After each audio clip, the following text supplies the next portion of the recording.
Everyone, it's Zach with Palantir Research. Palantir and Shyam Sankar tweeted out the game changer, in my opinion, that Palantir revealed at last AIP Con. This is their AIP Now marketplace, which I'll go through first, but then expand on why I think this is the game changer for them and the whole company. So going through the website provided, we are greeted with this fancy slogan, "We show, they tell." And this has been a prominent point for Karpin leadership, essentially with AIP, that they're operationalizing artificial intelligence now for organizations. And just right below, we are greeted with all the different industries that Palantir has been touching and highlighting for other customers to see.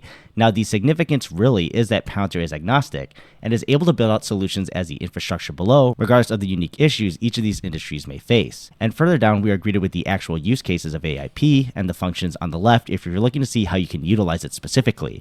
So I won't go through every single one here, but if you click through the ones with videos, they help a lot, where they sometimes show examples or AIP-Con presentations. So please check out the site when you have a chance. This is alongside the demos on the Palantir developers website too that I think are very useful. And they are a nice walkthrough and example versus the real use cases to show how Palantir is applied at organizations. Now, why do I think this is a game changer? And this is something I touched on when AIP-Con revealed this marketplace too. It really is a good way for companies on the outside to get a better sneak peek without even needing to contact a representative. And it's also useful for retail investors, of course, as a bonus to get an inside look at how this marketplace looks and actually is working. Now, I'm not sure if there are more features out there that will be for the actual customers versus available ready for the public, but one of the big notches against Palantir in general is their accessibility. I mean, probably an oversimplified comparison, but if you take cloud computing, right when you want to make it easier for small customers to get a taste of some cloud, and they'll scale up for their needs over time naturally. So you're taking on a wide breadth of customers, just letting them all in. And for those who succeed, you get a lot more revenue over time and dependency. But also the small ones who flounder and never scale, it's not a big deal necessarily. They may just stay a small customer forever. But regardless, you're bringing in all these customers.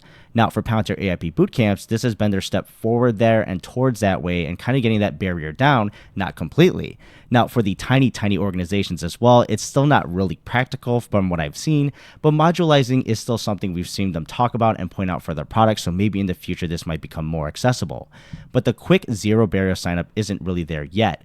But I'd say where we are today, especially with the marketplace, keeps making this more and more accessible to the market overall.